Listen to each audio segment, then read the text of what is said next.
자, 안녕하세요. 와이미 성교육 대표 강사 이시훈입니다. 자녀 성교육 쉽지 않으시죠? 오늘 제가 준비해 본 주제는 부모가 자녀한테 할 수 있는 성교육 베스트 3입니다. 사실 제가 1년에 5, 6천 명 정도 되는 아이들을 교육하고 있거든요.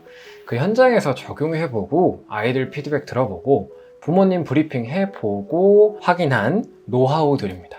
영상 끝까지 보신다면 많은 도움 되실 것 같고요. 지금 시작해 보겠습니다. 이시훈의 와이미TV.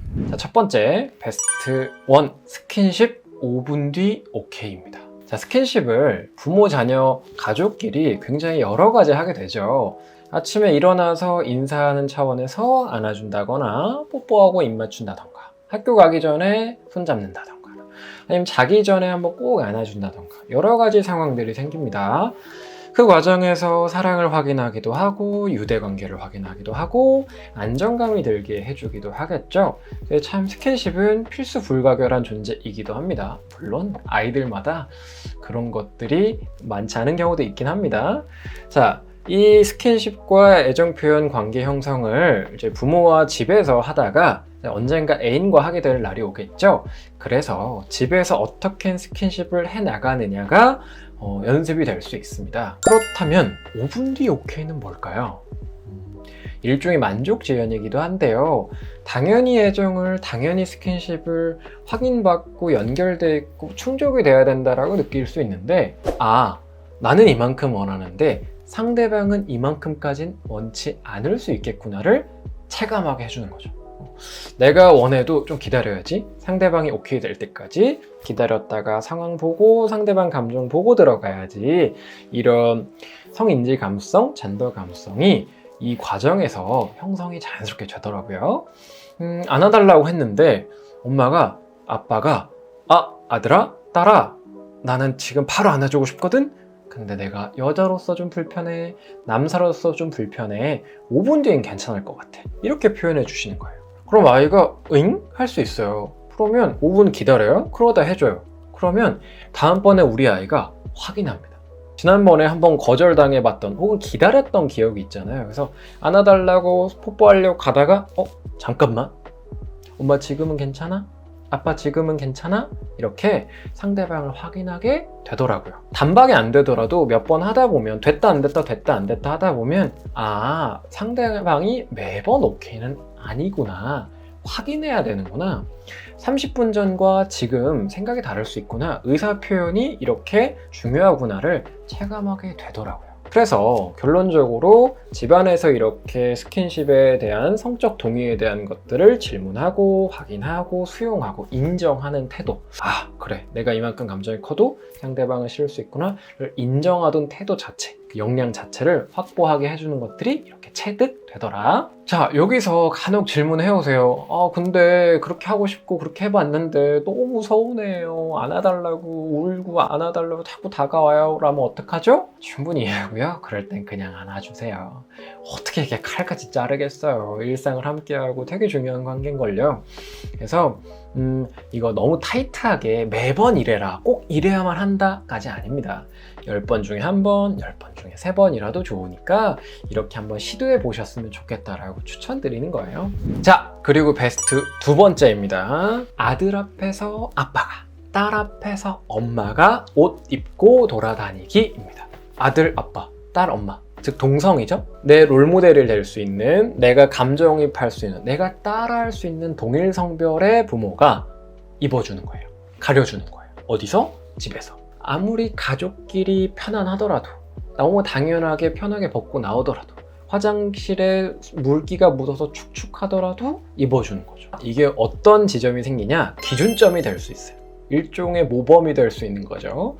아빠와 아들 사이끼리 자연스럽게 목욕탕 가듯이 나올 수 있어요. 옛날에는 샤워도 거의 같이 하고 물놀이 하듯이 했었고, 딸과 엄마 이렇게 다닐 수 있는 거 아니까 문제 안 되죠. 심지어 아빠 앞에서 딸이 엄마 앞에서 아들 벗고 나와도 문제 안 되죠.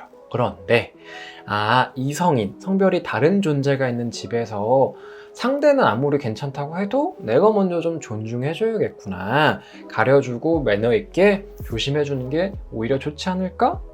라는 인식이 생길 수 있게. 그래서 아빠가 아들한테 가서 아들아, 나랑 너랑 성별이 같잖아. 근데 엄마는 성별이 다르잖아. 그래서 엄마가 신경 쓰기 전에 우리가 먼저 조심해주자. 몸이 다르니까 좀 생각이 여러 가지가 들 수 있지 않겠어? 그냥 보면 괜찮은 건데 그래도 가려주는 게 매너지 않겠어? 되게 개인적인 거니까. 딸아, 아빠 계시니까 아빠 입장에서 불쾌하거나 원치 않을 수 있잖아. 목욕탕도 이제 따로 가는 것처럼 옷을 좀 입고 나오자. 아니면 안에서 샤워 가운 입고 방 가서 털어내고 물기 닦고 옷 입고 다니자 라고 해주는 거죠. 그래서 아무리 가까운 사이여도 서로 성별이 다른 존재가 있다면 입어주자를 추천드려요. 자, 여기서 많은 어머님들이 이제 아버님 뒷담화를 하시는 경우가 있었어요. 너무 이해되더라고요. 우리 집은 다 괜찮은데 큰아들이 말을 안 듣는다고. 어머니 큰아들이요? 아들이 또 있으셨어요? 남편 이러시더라고요. 아버님들이 솔직히 예전부터 습관이 되어 있으실 수 있고 그냥 나오시는 아버님도 꽤 많습니다. 이때는 아버님께 부탁을 좀 해주셨으면 좋겠어요. 당신이 벗고 나오고 나를 여자로서 존중하지 않는 내추럴한 모습을 보이면 우리 아들이 그걸 따라할 수 있지 않겠느냐. 나를 좀 도와달라. 당신이 안 하면 아무도 못 해준다. 이건 아빠만이, 이건 엄마만이, 당신만이 할 수 있는 역할이다. 그래서 입고 나와주길 부탁한다. 이렇게 제안해 보셨으면 좋겠어요. 사실 저희가 해봤던 것 중에 가장 임팩트 있었던 건 합을 맞추시는 거예요. 무슨 얘기냐면 아버님이 이제 늘 그러하듯이 벗고 나왔어요. 근데 어머님이 뭐한 짓이야? 빨리 안 가려.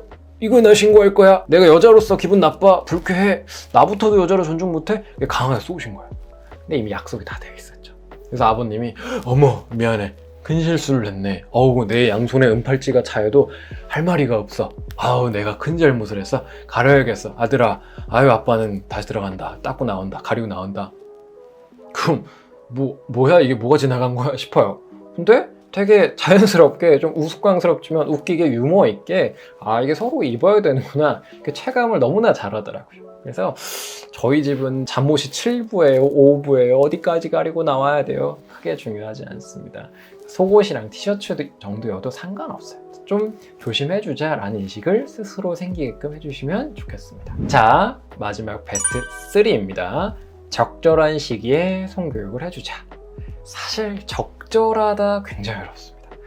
아이마다 성향도 다르고 기질도 다르고 문화도 다르고 미디어 사용도 다르고 성에 대한 욕구와 관심 정도도 다릅니다. 그걸 어떻게 이걸 맞출 수 있을까? 그래서 저희가 힘든 거예요. 저희도 교육을 가면 아이의 성향, 기질, 미디어 활용 정도, 성에 대한 노출 빈도, 욕구, 관심, 가족관계 여러 가지를 체크를 하고 그 수준에 맞춰서 아이에게 우선적으로 필요한 주제와 교육 자료와 묘사와 표현을 사용합니다. 그걸 어떻게 엄마 아빠가 해? 그죠? 그래서 굳이 막 너무 적극적으로는 안 하셔도 된다고 추천드리지만 그럼에도 불구하고 필요한 시기는 있더라고요. 언제냐? 보편적으로 초등학교 5, 6학년 늦어도 중1 정도 안에는 성교육을 시작하고 띄어내는 게 필요하다. 시작은 필요합니다. 왜냐하면 우리 아이는 관심이 없을 수 있어요. 근데 주변 친구들에게 스마트폰 보급이 많아져요. 학교에서도 카톡으로 숙제 공유하거나 학원에서도 이런 게 많아지죠. 유튜브 사용량, 인스타그램 혹은 게임 활용 여러 가지가 많이 늘어납니다. 그럼 매체 안에서 표현되는 성에 대한 표현, 자극, 댓글을 통한 정보 공유, 단톡방 여러 가지가 생겨요. 그런데 아무런 교육 없이 개념 없이 친구들이 혹은 선배가 형들이 누나들이 언니들이 하는 얘기들 댓글에 뜨는 막 광고들 게임 광고들을 통해서 성에 대한 묘사와 정보가 점점 쌓여나간다면 그걸 그냥 수용할 수밖에 없겠죠. 그래서 어쩔 수 없이 초 5, 6, 중1 정도 되면 우리 아이가 관심이 덜하더라도 시작은 해나가야 된다. 모든 주제를 다 할 필요 없어요. 그 핀포인트로 아이가 궁금해하는 거, 예를 들면 포경수술, 냉이 뭔지, 초경이 뭔지, 야한 영상 뭔지, 몸캠 피싱 뭔지, 소변이 왜 튀지? 청자 난자 도대체 어떻게 만나는 거지?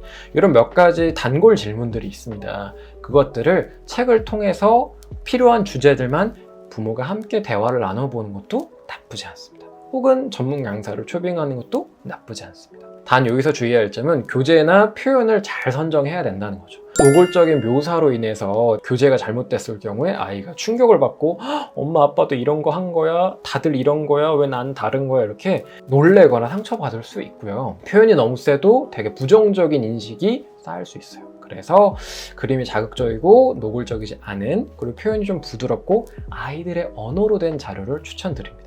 와이미 성교육이라는 제가 쓴 책인데요.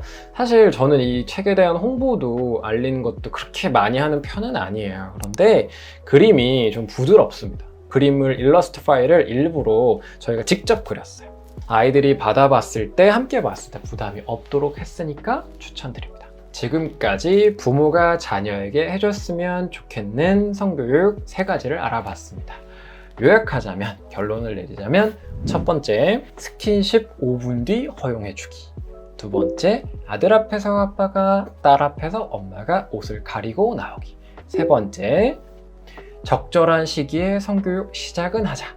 평균적으로 초6, 늦어도 중1에는 시작을 하는 것이 오히려 안전하다. 꼭 기억해 두셨으면 좋겠고요. 저희 와이미 성교육 도서는 초등, 중등, 그리고 부모용 3가지로 나눠져 있습니다. 그래서 초등용을 기본적으로 추천드리고 중등용이나 부모용도 참고해 보셨으면 좋겠습니다. 오늘 영상 유익하셨다면 구독, 좋아요, 알림 설정 부탁드리고 댓글에 궁금하신 점 남겨주세요.